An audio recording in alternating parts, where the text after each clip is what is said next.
Welcome to the Michael Singer podcast, presented by Sounds True, in partnership with Shanti Publications.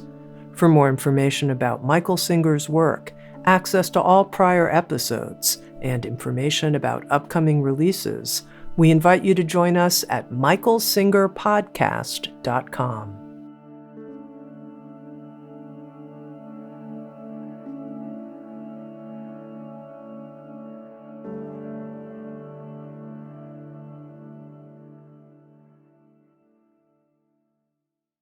Jai Gurudev, Jai Masters.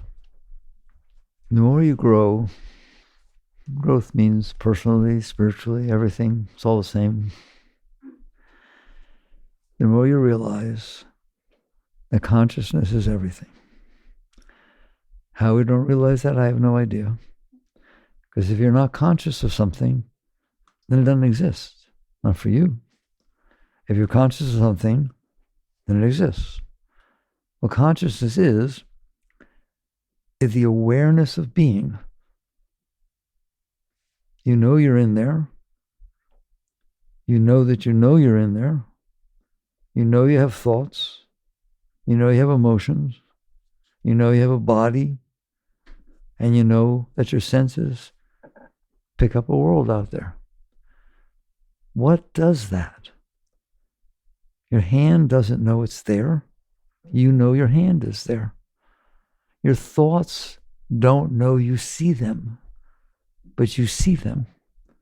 That's consciousness. Consciousness and awareness are the same thing.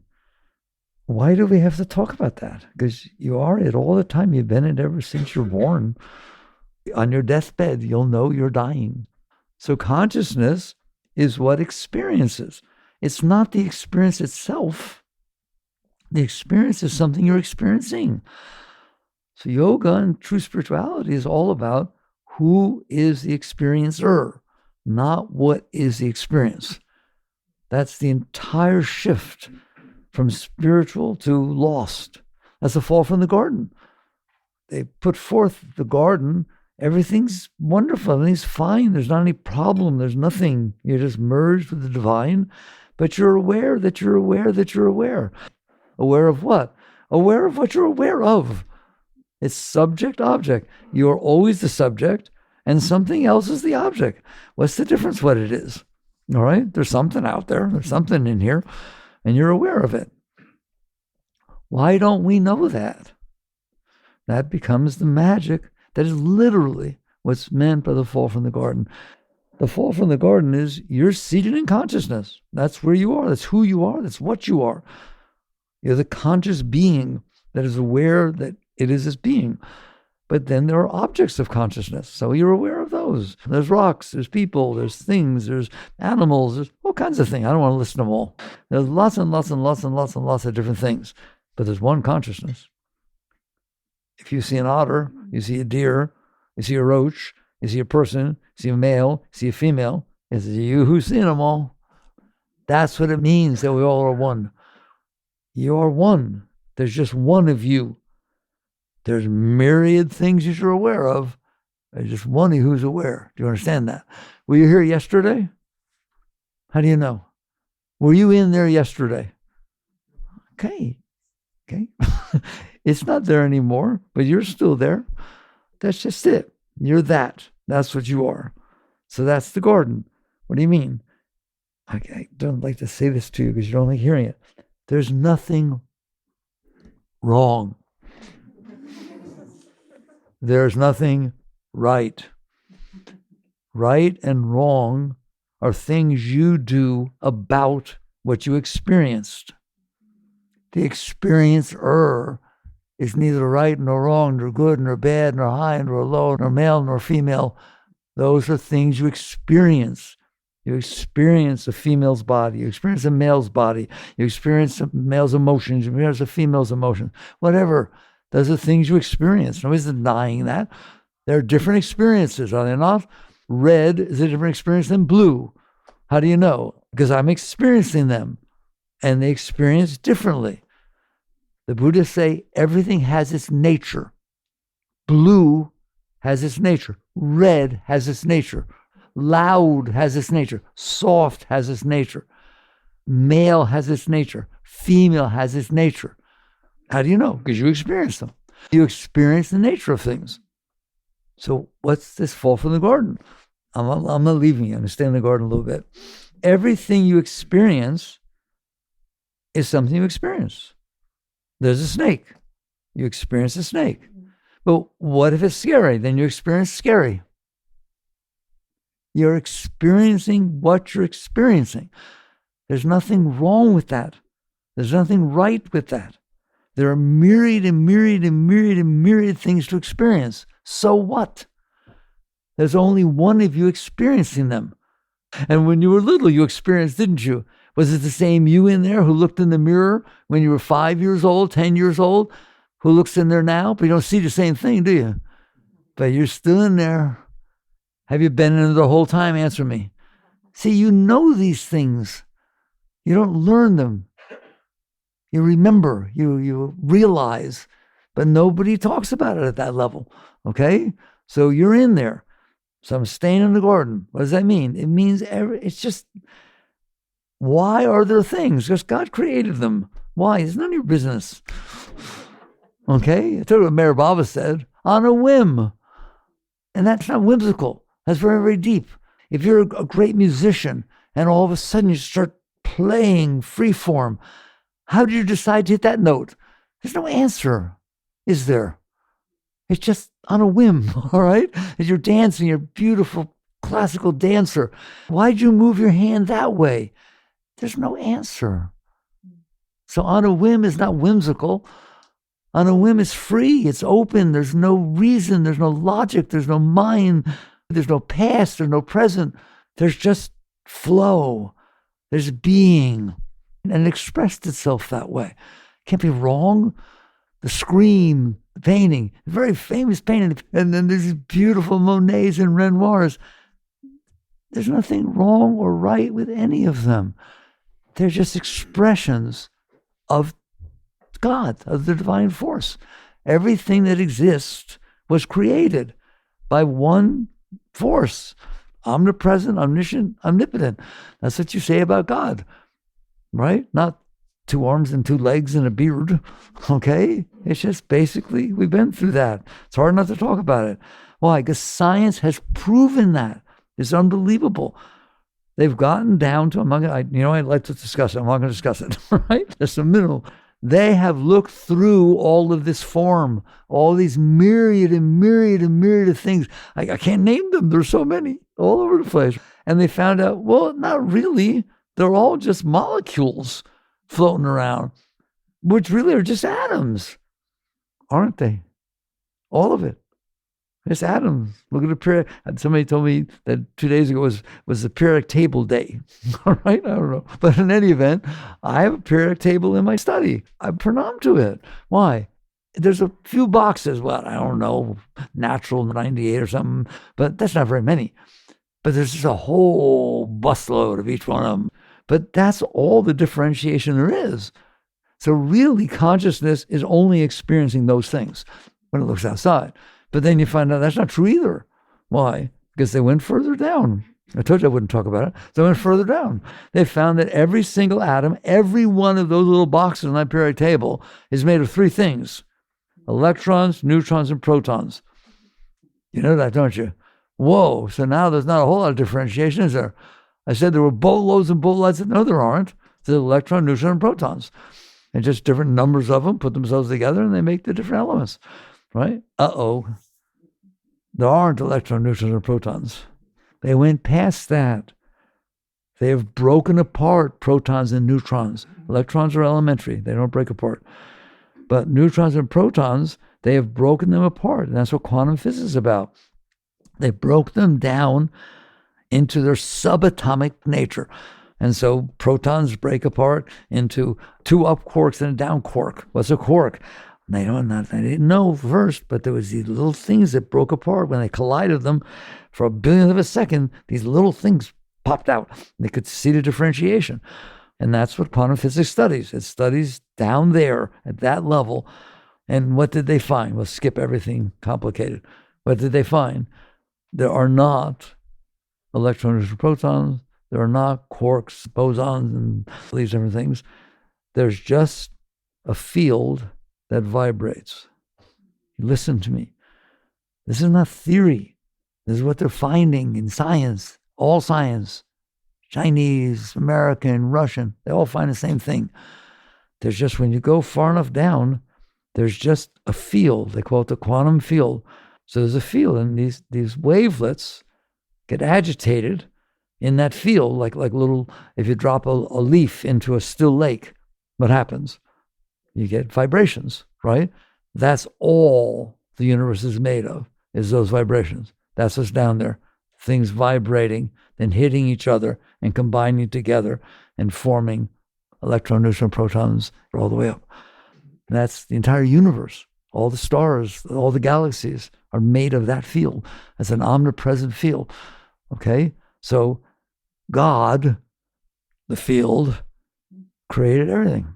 It's all made of the same thing. Not hard. You can be all the atheist you want to be, but if you understand science, you're not really an atheist. You understand that there's an underlying force, right? And it's not even an underlying, like quantum physics says there are no particles. They're just wavelets. And they behave like particles when they interact together. That's how we see them up here. Just like when you see out here, you don't see atoms. Your eyes average them out and you see people. You see bodies, but really it's atoms. Well, then really underneath it all are just these wavelets. So it's fine to look at God that way. I'd like that you look at God that way. Some people say to me, no, you have to have a personal God. Krishna or Jesus, or you have to have a personal God. Yes, the human mind can't relate to anything but a personal God. Well, mine can, perfectly fine. And it blows my mind. You get a personal God, okay, which is fine, by the way, right? But it's like, then you can relate to something. Your mind can't relate to what I just talked to you about. That there's nothing but these little wavelets, and that's the entire universe, the black holes. Every single thing is made of that, all right? What's that made of? I'll do it quick. One word, consciousness. Just like you have dreams. Do you have dreams? You see things in your dreams? What are they made of? Not electrons or protons, right? They're just the mind. They're made of mind. They're made of awareness. They're made of consciousness. You wake up in the morning, they're gone. Einstein talked about that. Einstein said, reality is an illusion, albeit a very persistent one.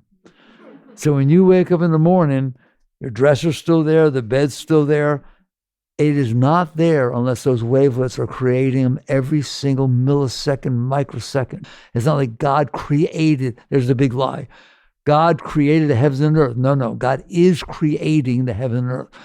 There's an underlying force, and this thing's emanating up. Okay? What the yogis have found, because they went in deep enough meditation, how can people thousands of years ago talk about the fact that it's all vibrations? They said it was Om. Om was the primary vibration that happened in the beginning of creation, and then everything was made of Om. So how would they know? How would they know? They didn't have these colliders and all that kind of stuff, right? Because it's made of consciousness, and they're made of consciousness.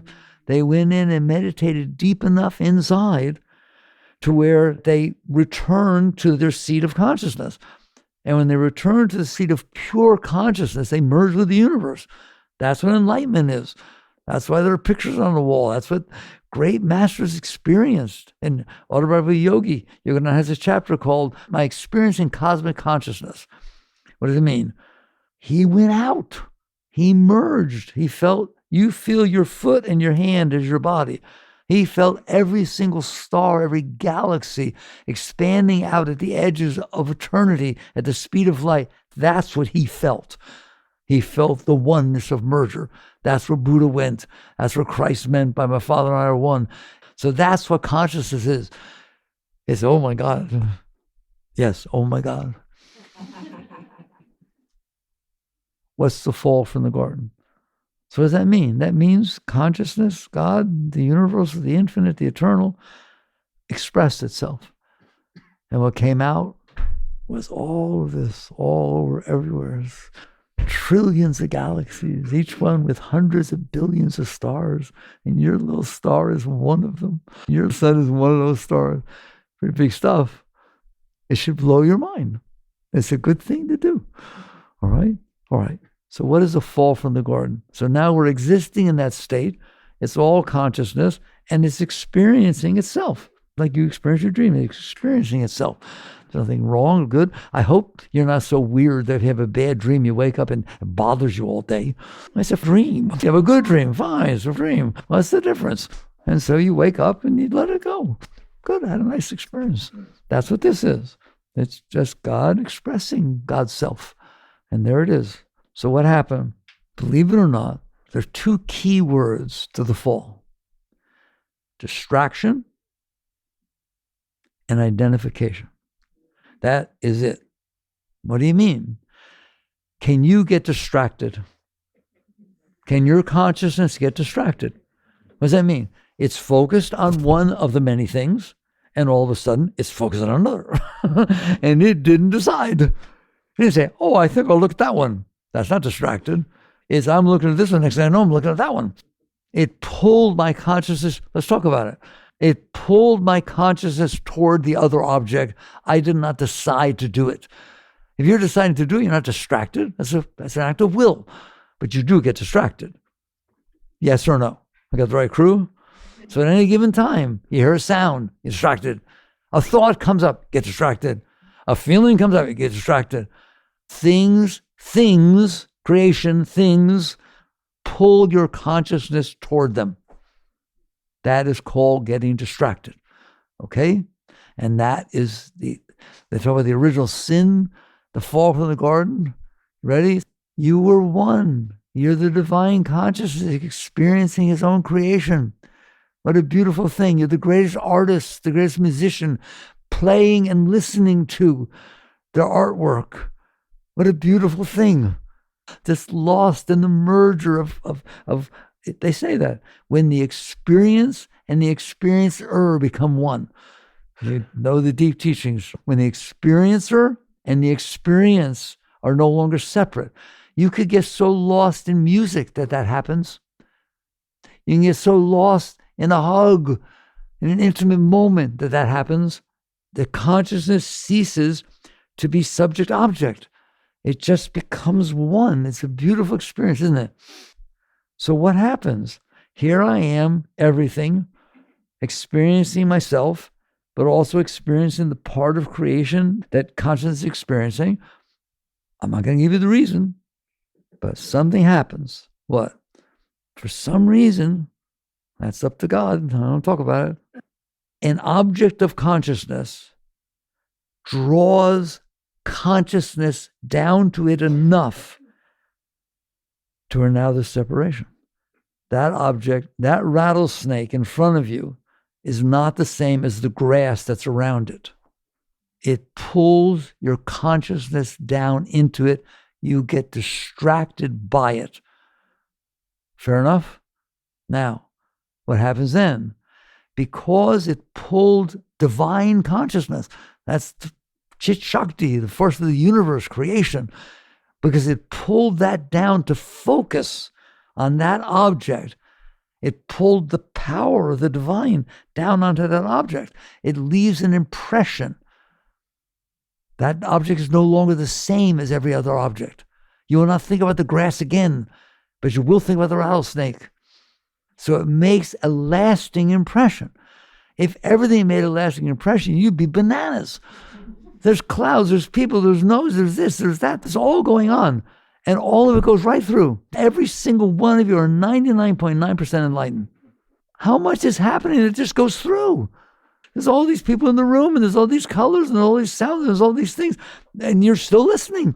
Yes, they are. And they go through. They pass through. You're free. You're liberated. Okay? But some things don't make it through, do they? Why? Only one reason. Listen to me. There's only one reason it doesn't make it through. Because it distracted the power of consciousness enough to where it focused on that more than it focused on everything else.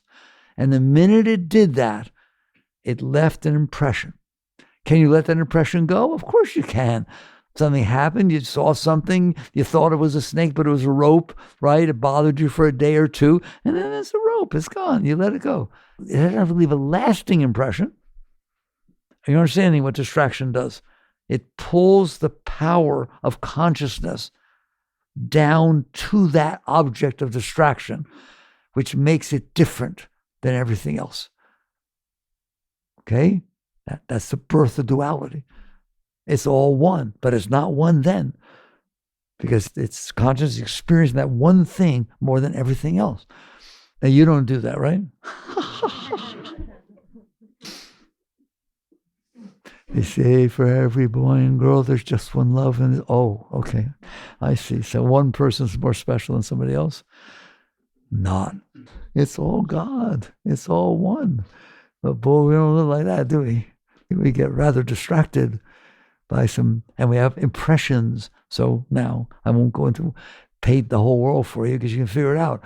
So you get distracted. Some distractions leave deeper impressions. Can they be there tomorrow? Can they be there next year? Can they be there 10 years from now? Is that now what psychology studies? Is that what suppression is? Repression, denial? In other words, something left. What are you suppressing? If it's all one, there's nothing to suppress. You're suppressing the one thing that left an impression that was so strong that you, God, the consciousness, doesn't want to experience it again. That's Freud's suppression. I'm pushing it away. I'm using the power of consciousness, will. The impression got made there. Why? Because I focused on it. It's all one. It's still all one. You follow me? All right? Because I focused on it. Because I focused on it, I'm experiencing it more than everything else. Maybe that experience is really nicer than other things. Although it's all really nice because you're not judging. It's all just is. But that maybe it's really not nice. Ooh, I said everything is everything, correct? So maybe it has this impression that that's what it is. Okay, good, let it go. Everything can be let go. Everything's temporary. Everything is temporary. You love somebody, it's wonderful. Next moment, they're not there. Okay, maybe they'll come back. Maybe they won't. Maybe you don't even think about coming back. It's just like you have the experience. You hear some music. It's beautiful. It blows you away. Is that okay? No, I want to hear it again. But the player, he died. I'll never be able to hear him again. Oh my God, it's so sad. It's neither sad nor not sad, nor right nor wrong, nor good nor bad. It just is. So you heard this beautiful music, your consciousness experienced it, and it passes through. Believe me, there'll be other experiences. No, I'll teach you, Buddhist word, cling. You cling to that. It distracted your consciousness. The experience captured your consciousness, and you don't want to let it go. That's clinging. Or you do want to let it go. You push it away. Get out of my face. I never want to think about this ever again. I never want to see you again. Whoa. Anybody getting it? That's the fall from the garden. Now multiply it out of every moment of your life, how often you've done that and do that until you're just totally lost. Totally lost. You don't even know you're the consciousness experiencing things. I'll go further into it, but boy, if you get this, you've got so much. So it leaves an impression, but the impression will go away if you don't hold on to it. There's only one power in there, consciousness, awareness of being. It's called Chit Shakti, conscious energy. That is what the quantum field underneath is. They don't know that. It's all right. It's conscious energy, Chit Shakti, conscious energy. They're one force, consciousness and energy. Einstein said, energy is matter, matter is energy, and the distinction is a temporary state. Ice is water, water is ice. Distinction is temporary state. It's all one. But now we've tied consciousness in. So Chit Shakti is God, is the creator, is the whole universe. That's what everything is. When it focuses, and why would it focus? It doesn't do it purposely. It just gets distracted. When it gets distracted, the consciousness gets pulled down to that. And because the power of consciousness, Chit Shakti, will, that power, that's the power of will, because that power is now focused on that, it stays. The example I've used, but I don't know if people get it. okay? Because I probably don't explain it very well. If I go out there in a field right now, there's light. Don't worry about where it comes from. There's light all over the place. And it's all the same. It shines on different things, but it's all the same light. I'm going to take a magnifying glass and I'm going to hold it out. Now, I'm not going to look through it. I'm trying to explain it properly now. I'm not looking through the magnifying glass. I'm just holding it out in front of me. What will I see on the ground below that magnifying glass? A dot of light that is so concentrated that it sets leaves on fire. Oh, I see. So consciousness, which is one, can focus so much that it becomes a dot. It focuses on a dot, and all that power gets burned in there.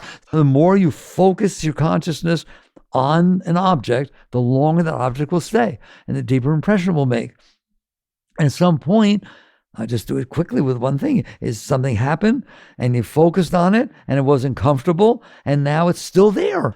I don't want it to be there. It's not there, but you're keeping it there. That's all. It's so funny. I'm keeping it there, but I don't want to keep it there. But then don't. I don't know how to, because it caught my consciousness so much. I'm so distracted by it that I can't let it go. I don't know that because I'm caught in the distraction. And what happens then? Then I don't want it to be there. Who doesn't want it to be there? You who's distracted, that separated yourself. I don't even talk about it, right? It's getting complicated. The separated consciousness, that separated focus of consciousness is now what you're focused on. So what do? You push it away. Why would I push it away? Because I don't want it to be there. But then let it go. I don't know how to do that. I only know how to make so much multiplicity. It's unbelievable. So now I'm one consciousness, an object caught my attention. I got focused on it. I'm now looking at it and I'm uncomfortable with it. So now I come down and I push it away and I create suppression, and now it'll stay there my entire life. Can something stay there your entire life? Do you have to go to therapy? Is it not true that when you go to therapy, they're trying to teach you not to fixate on something that happened 20 years ago? What does it mean to fixate? To fix your consciousness on it. That's what's going on in there. How many things have you done that about? Every day you do more. And you know what always gets complicated? So now you stored the snake in there. I don't want to see the rattlesnake. I don't want to ever hear about it ever again. I'm pushing it away from my consciousness. And all of a sudden they go into somebody's house and there's a baby with a rattle. I freak. It all multiplies out. And now I'm running around and all like rattle, and all like babies. You laugh all you want. I'm not getting married again. That's the worst experience I ever had. I don't even want to see a man ever again, or a woman down there. That's it. I've had it. Okay? You left it down there. And now it multiplies out to everything. It has anything to do with it. It extrapolates. Is it easy living in there with all that? Is it easy living in there with all that? No. So now I have all this junk down there, and there's a lot of junk. Now what do? There's a fall from the garden. Now, you see the fall? Now what happens? Now, because I'm not okay. Why are you not okay? I just told you. If you store every single thing that ever bothered you inside of you, you're going to be bothered. I'm going to say that again because I hope you're shocked by that, because you do it, don't you? If you store every single thing that ever bothered you inside, because I don't want to have experienced it, so I'm going to deny it and push it away. What's down there? Bothered. And that's why you're bothered. That's why you're bothered. Life does not bother you. Life is just life. It's going on everywhere. I guarantee you right now, there are 800 billion zillion moments going on this planet that don't bother you. But if I say the wrong word, he'll bother the hell out of you. You got it? You stored bothered. And guess what? You're bothered by something she never even thought about being bothered by. Doesn't bother one single iota. Paul did what? What Paul? I didn't know him. Really? Okay? It has to be impressions that you stored. And then you build this personal self. That's your personal self. It's not real. It's just this collection of all this garbage that you stored inside of you. And now what do you do with your life? What does the Bible say? I'm not a Bible reader. I told you. I admit it. I read the Bible once in 1971 or 72. But it comes back. What does Genesis say when you fall from the garden? Now you must work by the sweat of your brow to be okay. Check it out. Do you know anything about that? Working by the sweat of your brow to try and be okay? Every single second of your life? So you fell down, and now what you need to do is the outside world, when it comes in, hits your stuff, doesn't it? She said this, I don't want to see her. Have you ever avoided someone because you don't like the interaction you had with them last time? Have you ever avoided someone, like walked across the street or got back in your car or turned your head aside because the last experience you had with that person was not exactly nice? Yes or no? There you go. So now what I need to do, because I have all this garbage in here and the world comes in and hits it, of course it does, you stored it in there. Now I must manipulate and control, or at least attempt to, the world outside of me so that when it comes in, it doesn't bother me. And maybe even makes me feel good. Anybody know about doing that? That's what you're doing all the time. You have preferences. You know what they are? I prefer that the world be a way that when it comes in, I feel better. I prefer the world be a way that when it comes in, I don't feel worse. Those are your preferences. And you worship the things. I get to have things the way I want. Why do you even have a want? Why do you even think you're separate from everything else? Now you see what loss means? That's what it means to be a human being. You don't want to be one. You want to be an enlightened being, an awakened being, a liberated being. What does liberation mean? The consciousness is free of that. You are right now, every one of you, seated in the oneness of divine consciousness, but identified with the part of your consciousness that got pulled down. There's no going to God. You're there right now, but you're looking at this tiny little thing that makes up your thoughts, your emotions, your body, your family. Like, how small is your world? It's minuscule, okay? Like, how many other things are going on? What, 8.3 billion people on the planet right now. They all got one of those. You're not special. You just screwed up differently.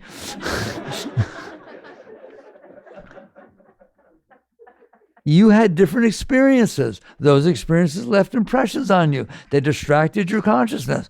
So now you're walking around. People say, but they say I'm God. Well, you are, but not exactly what you're looking at. Who's looking is God. What you're looking at certainly is not. All right? So I said there were two words. Like, you got distraction. You get it? See how big that is? Second word I say, identification. That one makes me sad to even talk about it. Why? You are the divine consciousness. You merge. You are the universe. You're the creator of all things. You're here in the beginning before all was created. You'll be here in the end. There is no birth. There is no death. There's just divine consciousness, the creator of all things, right? When you get distracted, when that gets distracted and starts to focus, okay, fine, it got distracted. Let go. But what happens is it starts to get distracted and hold on to the pieces, like I said. And at some point, it's not the witness experiencing what's holding on to. It begins to identify. It identifies with what it's looking at. That's your ego. You now say, your I no longer means God.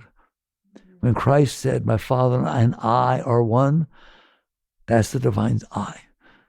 When you say I don't like that. I don't like what you said. I'm afraid. I'm having a hard time today. Who is that I? That's not God talking. That's because the divine consciousness, which knows itself as itself, has projected its sense of identification onto what it's looking at, and then built a house in there called your ego. These are the experiences I had that I held on to, and they don't all match, and I keep having different ones, and so it's really hard to know who I am. Of course it is, because you're identifying with the experiences you had. If I ask you, who are you? You tell me your name. That's not who you are. Basically, it's a label, right? You say, okay. I do this in the Untethered Soul, right? So, okay. I'm the person who played Dorothy in the 5th grade. No, that's an experience you had.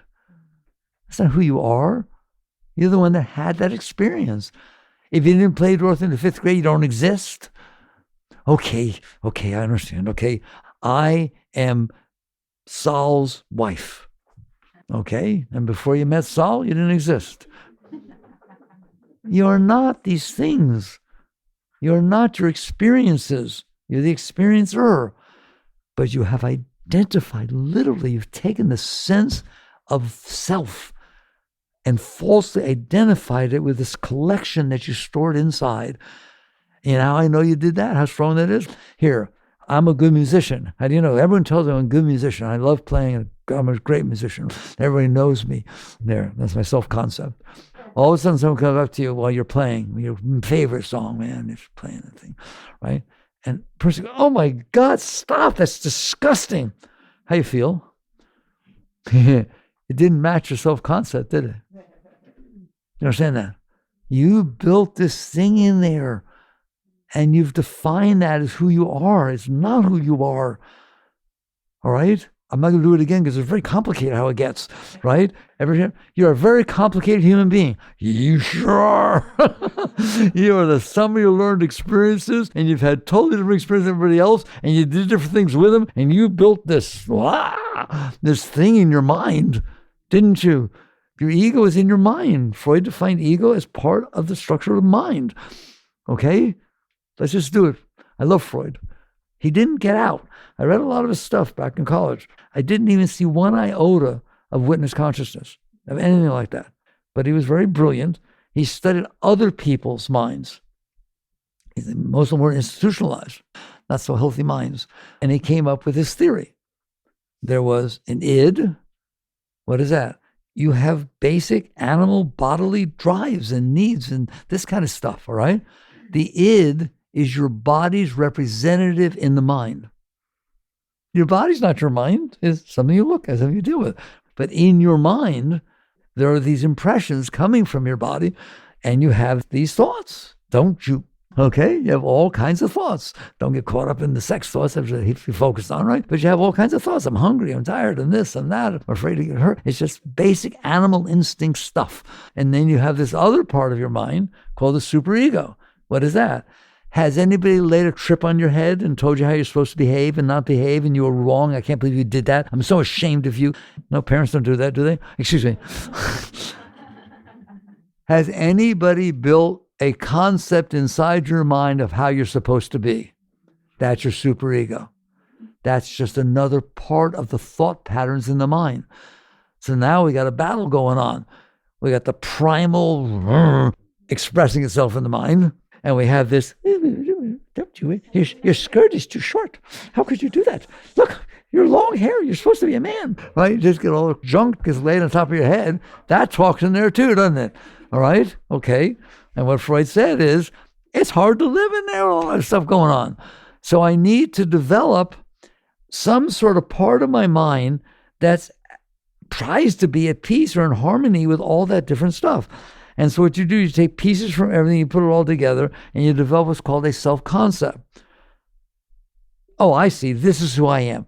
I'm the person who does the bad stuff or the primal stuff periodically, but not much, all right? And I control myself. Don't worry. All right? And I'm the one that couldn't care what they told me to do. I don't go to church anymore. I hated going to that, all right? So I've developed a concept of myself that tries to be okay in there. Is it okay in there? Answer me. It's not okay in there. Every single day of your life, it's attacked. You're challenged. You go, drop a little ketchup on your pants when you come back from work. You cover it. Oh, no, it's not ketchup. I bled a little bit. I don't know what. It's like, come on, it ain't easy living in there, is it? Because this thing you made up in there that you're saying me is not me.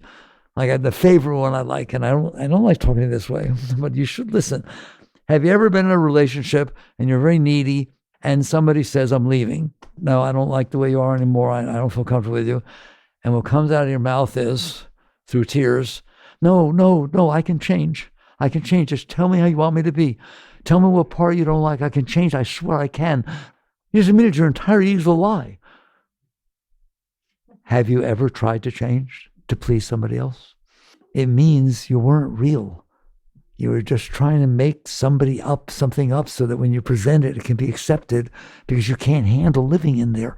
So now I just give you a few tiny examples. Holy mackerel, get me out of here. We got to get out of this place. It's the last thing we ever do. That's yoga. That's spiritual awakening. It's not what clothes you wear or what food you eat or how you talk. Have you caught on yet? That's hell in there. Has it ever gotten so bad in there that you can't handle it? Yes or no? Has there been such overwhelming discomfort? Of what? Of being you? Yeah, that's right. Because you built all that stuff in there. And you built a self-concept.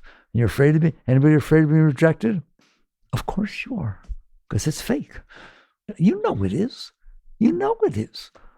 Right? You wake up in the morning, worry about what you said yesterday.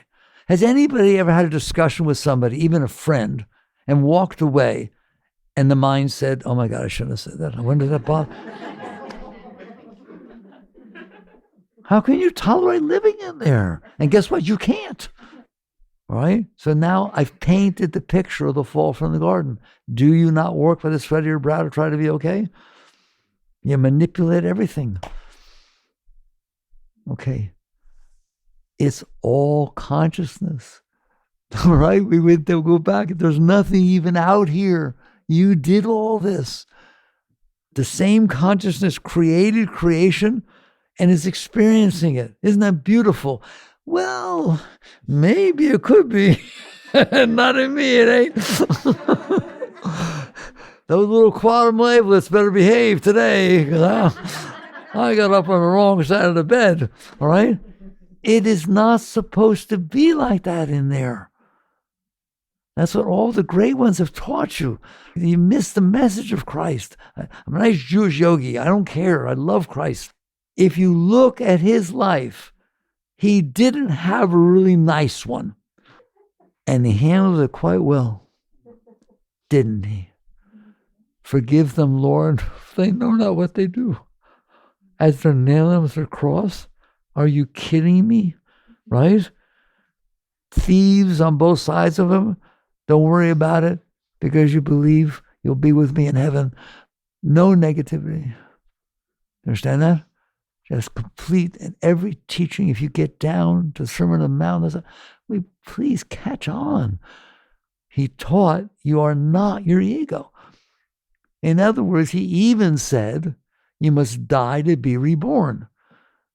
Die of this stupid thing you built in there, which is not who you are. It's all about consciousness. And we got pretty messed up, didn't we? And notice, it's all about distraction and identification. If you're distracted, but it doesn't, you don't own it, you don't relate to it. Yes, that happened to me 30 years ago. What? I don't know if something happened. I can bring it back if I want, but it doesn't do anything. Here's the difference between what I call a samskara. The samskara is something that happened to you, you experienced it, you did not want to have it, right? Or you did, you clung to it, and it made an impression, and you built your ego out of it. That's a samskara, caught energy, all right? Memory is a computer memory. How many gigs you got? How many terabytes? Infinite, by the way, right? And so basically it comes in, you want to bring it back, you bring it back. But it doesn't come back by itself and haunt you. Your computer better not do that. Take it to the repair, right? No, it's not doing that. It's just stored memory and you can bring it back. That's beautiful. It's wonderful your mind can do that, all right? But a samskara is an impression that got left inside because you held it there and stayed there long enough or was strong enough to where it's not going away. And now it causes big trouble, right? Every experience you ever had in your past should be a memory, not a samskara. It's something that happened to you in your journey through life. Mazel tov, congratulations, wonderful. But it hurt, fine. What's wrong with that? We go through different things, but we don't define ourselves as that's what we are. I had a marriage. I was in love when we got married, and then it didn't work out so good. We fought a lot. How long ago? About 15 years ago. What do you feel about it? I learned. I grew. It was a wonderful experience. It was a wonderful experience. And I got married again, and I was much more mature, and I knew what I was doing, and I had a better thing. And it happened 4 or 5 times.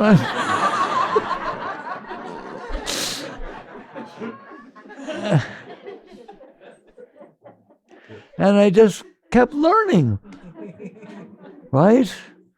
The Woodstock song, but life is for learning, okay? I told you back in the 70s, I heard somebody say once, or I read it, Earth is a place where souls are sent to evolve. There, now you understand the meaning of your life? Not getting what you want, avoiding what you don't want. And are you kidding me? Where's that all go when you die? It's meaningless. It's nothing. Earth is a place that souls are sent to evolve. What does it mean to evolve? Get out of that mess. Learn. Go through your life. Yes, have a bad experience and learn from it. Have a great experience and learn from it. Have a great experience and want it again. It won't happen again. Learn from it. Learn, grow. And what it's telling you is let go. Let go. Let go of the bad experience. Let go of the good experience. Well, why would I let go of the good experience so you can have another one? Go ahead and cling to an experience you had and want to have it again. You will never have it again. It can't possibly happen again because you were different before you had it. Go watch the sunset. Turn the corner. I love this one. Turn the corner. You've had it. Turn the corner. And all of a sudden, whoa, magenta colors. The sun is so gorgeous. The sunset's so gorgeous. Isn't that beautiful, right? Go back next day. No way. It doesn't have the same impression. Life is an experience. Experience it. Love it. Worship it. Say thank you. That's what I've gotten. Every single experience you have, say thank you. But if it hurts, thank you. But if it hurts tomorrow also, thank you. Now I have an opportunity to learn to let go of things that hurt me. And guess what happens? If you let them go, they're easier to deal with next time. You stop clinging. You stop defining that the only way you're going to be okay is if everything that ever happened to you before happens the way I wanted to. I don't even talk. It's so complicated to talk about it. That's where you are, though. You understand that? I'll be happy if he treats me like this and does this and doesn't ever talk like my Uncle Paul did because I didn't like my Uncle Paul. I don't like when you say that. I told you not to talk like that. Whoa, who are you? Hitler? Pretty much. I'm okay if you be the way I want. And that you includes all you guys. You talk to me the way I want to be talked to. You act the way I want to act. You wear what I want you to wear. You don't wear what I want you to wear. Just get your act together, guys. I'm glad you're laughing because it ain't that much fun, is it? It's scary living in there. Of course it is. You stored scary. You stored everything. So you get to the point where you realize, what's this about? It's about returning home, returning to the seat of self. That's what it's about. You ain't going to do that tomorrow.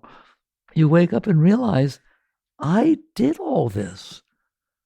I'm the one that couldn't handle getting distracted by something and letting it go. It was all about letting go. I couldn't let it go. I liked it too much, so I got stuck in it. I didn't like it so much that I suppressed it. In both cases, it got stuck inside of me. And then I built a me out of it because I couldn't handle that this might happen again. I'm the person that I knew somebody, very mature, very successful person. I think he's better now, but he couldn't bring his kids to the zoo and go to the reptile exhibit. He was that afraid of snakes. Couldn't. He'd stay outside. I'm going in there. Do you want to be like that about things? Like we laugh at him about a reptile. Well, you're that way about George because your last husband's name was George. I've had enough George for my entire life. Fine. One impression. It happened once. Do you know Sally? I met so-and-so Sally, right? Yeah, I know her. I don't like her. I don't like her. No, you laugh all you want. I don't like her. Why? I met her, right? And she wasn't very nice. I didn't like what she said. Okay, This person has an entire life experiences going on inside themselves. You met them once, and they had a bad pizza for dinner the night before, or a boyfriend broke up with them an hour ago, right? And you know her, right? She's not nice. This first impression stuff, I'm sorry, I'm just so different. First impressions, that's the stupidest thing I ever heard of. That person had an entire life, just like you did. I don't know, take one moment of your life, and that's who you are. Yes? Is that right? No. How can you do that to somebody? Stop it. And then so the Bible says, judge not that you shall not be judged. You just get to the point, you say, what am I doing? I'm taking my expressions, my garbage, and projecting them onto somebody else for how they're supposed to be based on my rules. They have their own rules. They had their own life. So now we're talking about liberation. Now we're talking about how to get out. We talked about how you got down, how do you get out, right? You start understanding yourself enough to see what's going on in there. That's what witness consciousness is, right? Is now all of a sudden, yes, I see all this stuff, Mickey, you're talking about. I don't know what to do about it. And I'll tell you, my teachings, I don't teach at that level, right? Don't do anything about it. That's like saying a leaf fell into the lake and made ripples, I'll get it out. There'll be a lot more ripples and try to get it out. If you can watch, that's true witness consciousness, objective observation, not doership. If you see a part of your being that's pretty weird, there's a reason it's there. And guess what? You're the reason. Because you stored it. No, that event happened. Yeah, it's called an event. There are lots of others going on in the entire world at that time. You couldn't handle that one. And so you made a mess of yourself. Own it. And that's what witness consciousness does. You notice, whoa, oh my God, what's going on in there? What do I do about it? Relax. The entire thing is relax. Not cling, that's an action. Not resist, that's an action. Can you relax in the face of what you see in there? Not easy, is it? Right? The more you can, the more you give it room to let go. It was that you couldn't relax and you tensed around it to cling or to resist, that it stayed in there. And when it comes back up, you push it back down, don't you? Okay? Relax. You won't be able to do it at first. It's okay. Right? I got to teach you. I was running out of time. God, I got you. Listen, I told you, I don't do seminars. No retreats or seminars. Why not? I would keep you here every minute for the rest of your life. All right? Like, okay, fine. Things happened. Handle them. Appreciate them. Grow from them. Learn from them. I haven't never played the piano, right? I go to play the piano. I wanted to play Beethoven. It doesn't sound very good. Of course it doesn't sound good. You need to learn how to play the piano. You need to learn how to play tennis. You learn things, can't you? Why can't you learn how to let go? Of course you can't do it. Of course you're not used to it. But why can't you learn? And that's my teaching, right? If you read Living Untethered or that kind of stuff, it's like every minute of your life, there's something bothering you. Learn to relax. Driver in front of you is driving 15 miles an hour below the speed limit. How you doing? Want a good question? Ready? Have you ever talked to the driver in front of you? Do they hear you? So you start looking at that and saying, I can't even handle anything. It's raining out. I don't want it to be raining. Too bad. It's raining. What do you... Practice handling things, not practice manipulating them so they're the way you want them to be. You don't want things to be the way you want them to be. You understand that? That's just your samskaras saying everything has to be a certain way. Get in a close relationship and tell me the way you want that person to be. And tell me how well that works out. Hear me. I thought you loved me. Why don't you be the way I want you to be? Because I had a totally different life than you for the 30 years before we met. What, am I going to erase them? Okay, erase. No, of course you're different than me. Of course you are. And I love it. Hear me? It's different. It's different. And it's not supposed to be the way I want it. Is it? Is it supposed to be the way you want it to be? Every one of you think you're right. You're not right. Your judgment of right is based on the experiences you had and based on the things you stored. So all of a sudden you wake up, you start watching, you say, I can do better than this. And you start practicing letting go of the easy stuff at first, and then you get better at it and better at it. And all of a sudden one day, husband or wife comes home from work, they had a really hard day, and they come storming to the house. You were waiting to have a really nice evening. They come storming to the house, slam the door to the bedroom, right? How you doing? You should be doing very well, because it has nothing to do with you, does it? But you take it personal, don't you? Don't you treat me like that. Now we're going to have a real nice evening. It has nothing to do with you. You weren't even there. But you don't think like that, do you? Don't treat me like that. No, what you feel is compassion. Boy, must have had a tough day.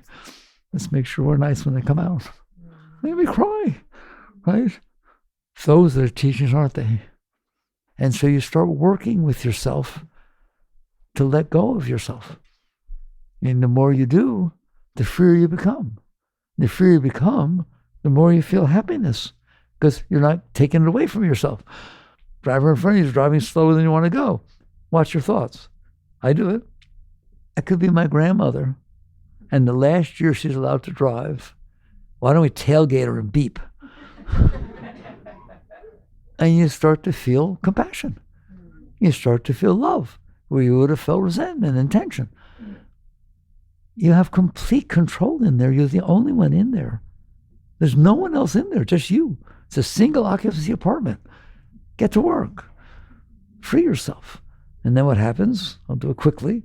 You start feeling more openness and more love. You start liking more people. You start understanding more. That's child's play. That's still human stuff. And at some point, you let go enough to where the energy that you use to store all that garbage down there starts to release. It's called Shakti flow. You don't have to do anything. It naturally stops being used to hold. How much energy are you using to hold that stuff down there? Well, when it tries to come back up, you'll see. Well, it's all down there. You start letting go. Start to let go. Let go of the small things during the day, then let go of this, let go of that. And all of a sudden, you start feeling joy. Not I'm okay. Ask people, how you doing? I'm okay. That's not quite good enough. All right? You start feeling this tremendous wave of joy coming up inside of you, flowing up all the time. You see a bird take off, you just feel this love, right? You see anything, everything.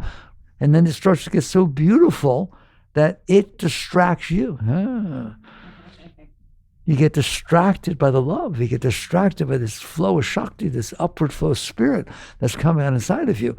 And now you get to choose. Do I go back down to deal with this stupid thing somebody said? Fine, they said it. I don't care. Thank you. Namaste. All right? And you mean it. And you just start appreciating everything because I ain't coming back down. This is too nice in here.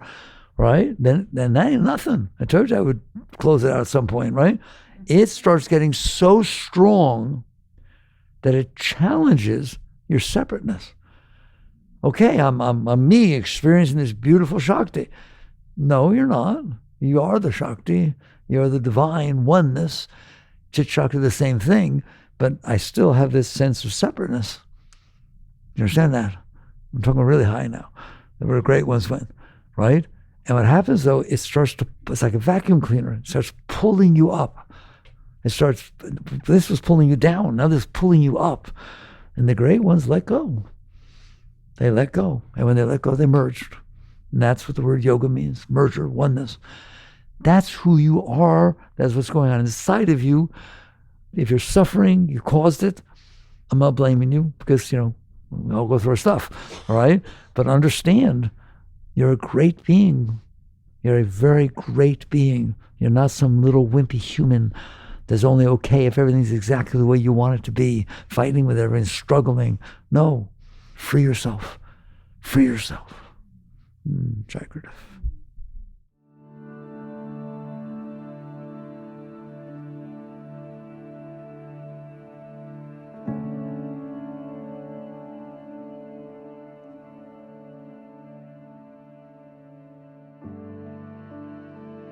You've been listening to the Michael Singer Podcast, produced by Sounds True in partnership with Shanti Publications. For more information on Michael's body of work and all back episodes, please join us at michaelsingerpodcast.com. Thanks so much for listening. Sounds True, waking up the world.